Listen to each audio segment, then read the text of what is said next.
चलिए दोस्तों, आज की इस वीडियो में हम लोग क्लास 12 के भाग 1 जो हिंदी का किताब है उसके काव्य खंड के पहले चैप्टर को पढ़ने वाले हैं। देखिए, काव्य खंड के पहले चैप्टर का नाम है करबक। क्या नाम है? करबक, जिसके लेखक है मलिक मोहम्मद जायसी। तो हम लोग कविता को पढ़ने से पहले लेखक परिचय, कवि परिचय के बारे में जान लेते हैं। देखिए, कवि का जन्म 1942 ईस्वी में हुआ है। कहाँ हुआ है? तो जायस, अमेठी, उत्तर प्रदेश में हुआ है। लेखक का जन्म, लेखक के पिता का नाम है मलिक शेख ममरेज। इनकी मृत्यु कब हो गई? तो 1548 ईस्वी में हो गई। इनकी प्रमुख रचनाओं की यदि बात करते हैं तो जैसे पद्मावत, अखरावट, आखिरी कलाम, चित्ररेखा, कहरा नाम, मसाला, चंपावत, होलीनामा, इरावत आदि, ये सब इनकी प्रमुख रचनाएं हैं। लेकिन सबसे उपयुक्त तो सबसे प्रमुख इनकी रचना है पद्मावत। ठीक है। अब देखिए, ये प्रेम के पीर कवि भी कहे जाते हैं, क्योंकि इनकी कविताओं में एक प्रेम का मतलब पीड़ा का अनुभव होता है। इसी रीजन से इनको प्रेम का पीर कवि भी कहा जाता है। ठीक है। अब देखिए, इस चैप्टर में, करबक चैप्टर में 2 करबक दिया, करबक 1 और करबक 2। तो ध्यान से सारी बातें हम लोग समझेंगे। आप किताब खोल कर बैठिए और एक एक बातें देखिए। ठीक है ना। अब करबक 1 का पहले अर्थ स्पष्ट करते हैं, फिर करबक 2 का अर्थ स्पष्ट करते हैं। तो करबक 1 में आते हैं, पहला लाइन देखिए, एक नैन कवि मुहम्मद गुनी। क्या लिखा है? एक नैन कवि मुहम्मद गुनी, सोई बिमुहा जेई कवि सुनी। देखिए, ये जो कविता है ना, ये मलिक मोहम्मद जायसी कहते हैं कि इस संसार में मनुष्य का रूप, उसका शरीर कोई बड़ा नहीं है, सबसे बड़ा उसका गुण है। गुण के मामले से ही मनुष्य आगे निखरता है। जैसे कहते हैं कि मेरे पास भी बहुत कमी है, मैं क्या हूँ, मेरे एक आँख है और साथ में मेरे शरीर में कई तरह के दोष भी पाए गए हैं, लेकिन लेखक कहते हैं इस इतना रहने के बावजूद भी मैं अपने गुणों के कारण फेमस हूँ और बहुत लोग मेरी बातों को सुनते हैं, कविताओं को सुनते हैं। वही कहते हैं कि एक नैन कवि मुहम्मद गुनी, सोई भी मुहा जेई कवि सुनी। कह रहे हैं कि एक नैन, नैन क्या होता है? आँख है। कवि मुहम्मद गुनी, कह रहे हैं कि कवि मोहम्मद का एक आँख होने के कारण, गुनी सोई बिमुहा जेई कवि सुनी, एक आँख होने के बावजूद भी मोहम्मद जो है, मलिक मोहम्मद जो जायसी है, वो सोई बिमुहा जेई कवि सुनी, जिसने उनकी कविता को सुना बस वो विमोह हो गए, मोहित हो गए। मतलब किसके कारण सो फेमस हुए? तो अपने गुणों के कारण। वो एक आँख से अंधे हैं, एक आँख उनका है, तो एक आँख होने के बाद भी अपने गुणों के कारण उनकी जो कविता सुने वो सब विमोहित हो गए, आकर्षित हो गए, अट्रैक्टिव हो गए। ठीक है। तो पहला लाइन कहते होगा, एक नैन कवि मोहम्मद गुनी, सोई बिमुहा जेई कवि सुनी। इसका हिंदी होगा कि एक नैन, एक आँख होने के बाद भी जो मोहम्मद है, जो जायसी है, वो अपने कविता से, अपने कविता के गुणों के कारण से सबको अपनी ओर मोहित कर लेते हैं।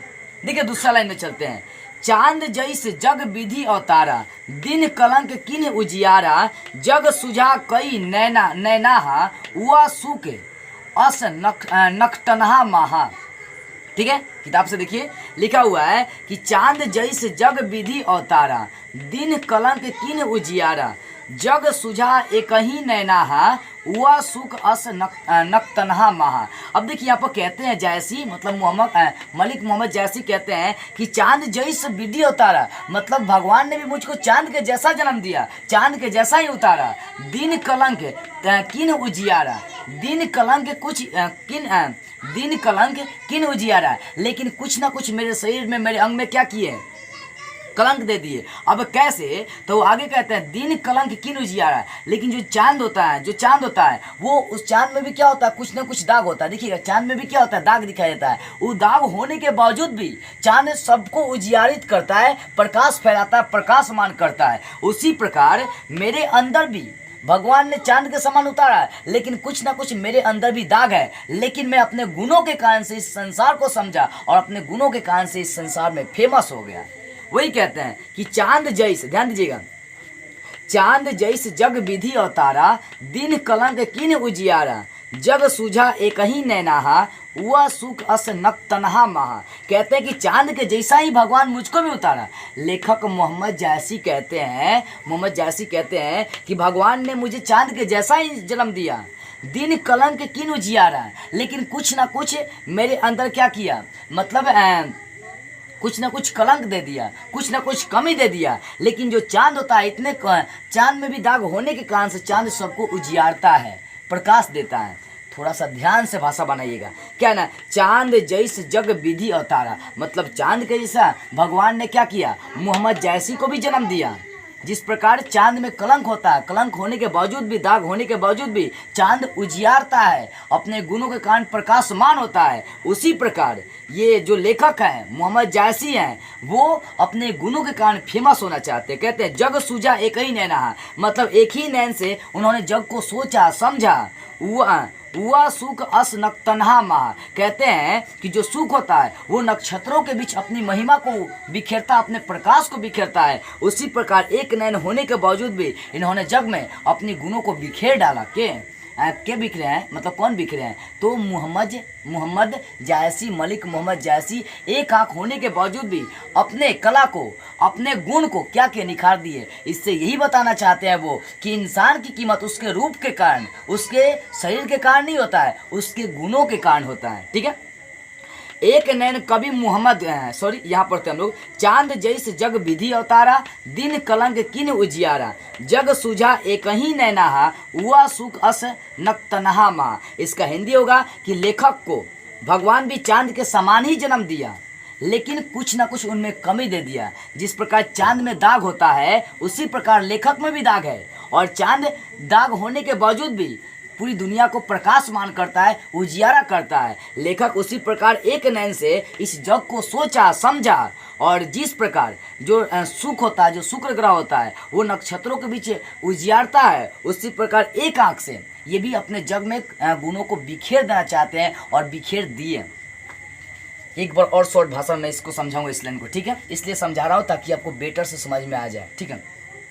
चांद जैस जग विधि अवतारा, दिन कलंक किन उजियारा, जग सूझा एक ही नैना, हुआ सुख अस नक्तनहा मा। कहते हैं कि चांद के जैसा भगवान ने भी हमको उतारा, भगवान ने भी हमको चांद के जैसा ही दिया, लेकिन कुछ ना कुछ कलंक दे दिया, कुछ ना कुछ दाग दे दिया। जैसे चांद में दाग होता है उसी प्रकार मेरे अंदर भी दाग दिया, लेकिन चांद में दाग होने के बावजूद भी वो प्रकाशमान है, वो रोशनी फैलाता है। उसी प्रकार लेखक के एक आँख होने के बावजूद भी कहते हैं ना, जग सूझा एक ही नैना, एक ही नैन से उन्होंने जग के बारे में सोचा, जग को समझा। हुआ सुख अस नक्तनहा महा, जिस प्रकार सुख, जो शुक्र ग्रह होता है वो नक्तना मतलब नक्षत्रों के बीच अपनी महिमा को, अपने प्रकाश को उदित करता है, उसी प्रकार लेखक भी इस जग में अपनी एक आंख होने के कारण भी वो अपने गुणों को बिखेरना चाहते हैं। ठीक है। आगे देखिए, जो लही अम्बही दाब ना होई, तो लही सुगंध बसाई ना सोई, किन समुद्र पानी जो खरा, तो अति भयउ असुझ अपारा, जो सुमेरु त्रिशूल विनाशा, भा कंचन गिरी लाग आकाशा। देखिए कहते क्या है यहाँ पर, ध्यान देंगे, सारी बातों को ध्यान से समझेंगे। कहते कि जो लही अम्बही दाब ना होई, जब अम्बही का मतलब आम, जब तक आम में डाब नहीं होता है, मंजर नहीं आता है, तो लही सुगंध बरसाई ना हुई, तब तक उस आम में कोई सुगंध नहीं आता है, तब तक उस आम के पेड़ में कोई सुगंध नहीं आता है। कहते हैं कि जब तक आम में दाब नहीं आएगा, डाब मीन्स मंजर हो गया, मोजर जिसको हम लोग कहते हैं अपने भाषा में, जब तक आम में मोजर नहीं आएगा तब तक उसमें सुगंध आने वाला नहीं है। आगे कहते हैं, किन समुद्र पानी जो खरा, जो समुद्र का पानी वो खारा है, उसको पीने पर मनुष्य जीवित नहीं रह सकता है। तो किन समुद्र जो पानी खारा, मतलब समुद्र का पानी खारा है, जिसके कारण से अति भयउ असुझ अपार, जिसके कारण से वो असुझ है, मतलब कोई समझ नहीं पाता है, और वो अपार है। यदि वो खारा नहीं होता, सब कोई उसको क्या करते, आसानी से समझ लेते और उसे खत्म कर देते। लेकिन जो समुद्र का पानी वो खारा है, जिसके कारण से वो क्या है, सबके समझने की बात नहीं है, और समुद्र की जो आकार है वो क्या, अपार है, मतलब बहुत ज्यादा है। ठीक। आगे कहते हैं, जो सुमेरु त्रिशूल विनाशा, मतलब जब तक भगवान शंकर ने त्रिशूल से सुमेरु पर्वत को नष्ट नहीं किया, तब तक वो पर्वत सोना का नहीं बना। कह रहे हैं कि जो भगवान शिव थे वो सुमेरु पर्वत को क्या किए, अपने त्रिशूल से नष्ट किए, और वहां पर सोना का क्या किए, पर्वत बना दिए, कंचनगिरी, मतलब सोना का क्या किए, पर्वत बना दिए। ठीक है। तो याद रखिएगा, पहले इन तीनों लाइन को फिर से समझते हैं। यहाँ पर जो लही अम्बही दाब ना होई, तो लही सुगंध बसाई ना सोई, किन समुद्र पानी जो खरा तो अति भयऊ असुज अपारा जो सुमेरु त्रिशूल विनाशा भा कंचन गिरी लाग आकाशा। कहते हैं कि जब तक आम में डाब नहीं आएगा, मंजर नहीं आएगा, तब तक वो सुगंध नहीं बरसाता है। किन समुद्र पानी जो खरा, जब तक समुद्र का पानी खरा है, मतलब समुद्र का पानी जब खरा, समुद्र का पानी जिस प्रकार खरा है तभी तो लोग उसको समझ नहीं पाते हैं। असुज मतलब समझ नहीं पाते हैं और वो अपार है। आगे जो सुमेरु त्रिशूल विनाशा भा कंचन गिरी लाग आकाशा। कहते हैं कि जब तक भगवान शिव ने त्रिशूल से सुमेरु पर्वत को नष्ट नहीं किया तब तक वो पर्वत सोने का नहीं बना। ठीक है, इतनी बातें लिखिएगा। आगे देखिए, जो नहीं घड़ी कलंक ना पड़ कांच होई नहीं कंचन करा। कह रहे कि जब तक घड़े में सोने को नहीं गलाया जाता है तब तक वो कांच नहीं हुई कंचन करा। जब तब तक वो कांच का सोने मतलब कांच का धातु सोने में नहीं बदलता। कह रहे हैं कि सोने को भी क्या करता है, पहले उसको घड़े में गलाया जाता है, नहीं गलाया जाएगा तब वो कच्चा धातु ही रह जाएगा, वो सोना नहीं बनने वाला। तो वही कहते हैं कि जो लही घड़ी कलंक ना पड़ कांच होई नहीं कंचन करा। कहते हैं कि जब तक घड़े में सोने को नहीं गलाया जाता तब तक वो कच्चा धातु ही रह जाता है, सोना नहीं होता। ठीक है, आगे देखिए, आगे कहते हैं एक नैन जस दर्पण औ तेही निर्मल भाऊ सब रूपवंत गही मुख जे वही कई चाऊ। ध्यान से समझिएगा इस बात को। अंतिम है कर्बक वन का, देखिए, एक नैन जस दर्पण औ तेही निर्मल भाऊ सब रूपवंत गही मुख जेवही कई चाऊ। अब कहते हैं यहाँ पर मलिक मोहम्मद जायसी कि एक नैन मेरे दर्पण के समान है जो निर्मल और स्वच्छ भावना रखते हैं। मतलब मेरा जो एक आँख है वो दर्पण के समान है जो स्वच्छ और निर्मल भाव रखते हैं। सब रूपवंत गही मुख जे वही कई चाऊ, जिसके कारण से सारे रूपवंत लोग मेरे चरणों में बैठकर कुछ सुनते हैं, कुछ सीखते हैं। कितनी अच्छी बात कही है लेखक ने। देखिए एक बार और समझा रहा हूँ। एक नैन जस दर्पण औ तेही निर्मल भाऊ सब रूपवंत गही मुख जेवही कई चाऊ। यहाँ पर मलिक मोहम्मद जायसी कहते हैं कि मेरे जो एक नैन है वो दर्पण के समान निर्मल और स्वच्छ भावना रखते हैं। सब रूपवंत गही मुख जेवही कई चाऊ, जिसके कारण से सारे रूपवंत लोग मेरे चरणों में बैठकर मुझसे कुछ सीखते हैं, मुझसे कुछ पूछते हैं। तो इस तरह से आपका कर्बक वन क्या हो गया, क्लियर हो गया। एक बार मैं फिर शॉर्ट में इसको समझा दे रहा हूँ ताकि कहीं दिक्कतों का सामना नहीं करना पड़े। देखिए कहते हैं, एक नैन कवि मोहम्मद गुनी सोई बिमुहा जई कवि सुनी चांद जैसे जग विधि अवतारा दिन कलंक किन उजियारा जग सुजा एक ही नैनाहा उआ सुख अस नक तनहा माँ। देखिए यहाँ पर कहते हैं कि एक नैन कवि मोहम्मद गुनी, कहते हैं कवि मोहम्मद के एक ही आंखें हैं, लेकिन उनकी कविता सुनकर उनके गुणों के कारण लोग उनकी ओर आकर्षित हो जाते हैं। चांद जैसे, यानी भगवान ने भी लेखक को चांद के जैसा ही जन्म दिया, लेकिन उनमें कुछ ना कुछ कमी रह गया, कुछ ना कुछ भगवान की तरफ से दाग मिल गया। जिस प्रकार चांद में दाग होता है उसी प्रकार लेखक में भी दाग है। जिस प्रकार चांद अपने रोशनी से पूरी दुनिया को प्रकाशमान कर रहा है, उसी प्रकार लेखक भी अपने गुणों से इस पूरी दुनिया को क्या कर रहे हैं, प्रकाशमान करना चाहते हैं। आगे कहते हैं, जग सुजा एक ही नैना, मतलब एक ही नैन से उन्होंने जग को सोचा और समझा। वह सुख अस नक तनहा माह, जिस प्रकार जो सुख होता है नक्षत्रों के बीच, सुख जो होता है नक्षत्रों के बीच प्रकाशमान होता है, उदित होता है, उसी प्रकार एक आंख होने के बाद भी ये अपने गुणों के कारण फेमस होना चाहते हैं, प्रसिद्धि ख्याति प्राप्त करना चाहते हैं।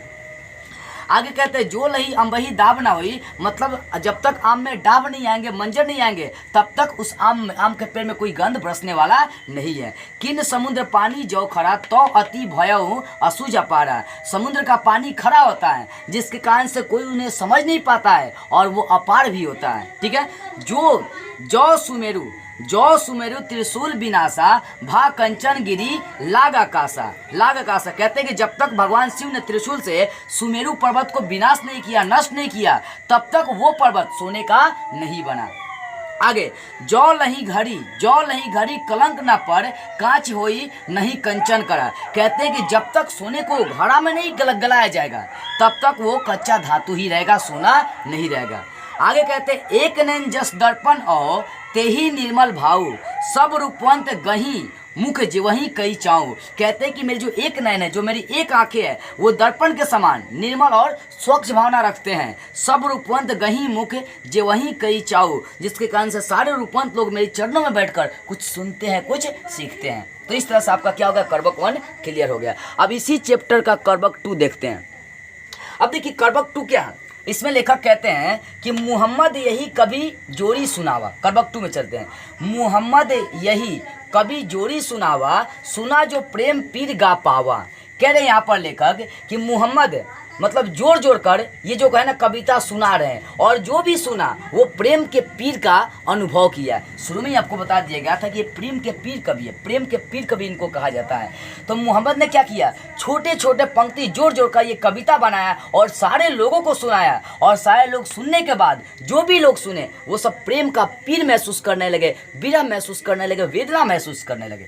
ठीक है, तो ध्यान दीजिए। कहते हैं मुहम्मद यही कवि जोड़ी सुनावा, मतलब सुना जो प्रेम पीर गा पावा। मुहम्मद जो कवि है वो एक एक पद जोड़कर कविता बनाते हैं, और उस कविता को जो भी सुनते हैं वो प्रेम पीर का अनुभव करते हैं। आगे चलिए। जोड़ी लाई रकत कैलई। कहते हैं कि जोड़ी लाई रकट कैलई, गाढ़ी प्रीति नैन जल मेई। औ मन जानी कवित अस किन्हा, मकु यह रहे जगत मस चिन्हा।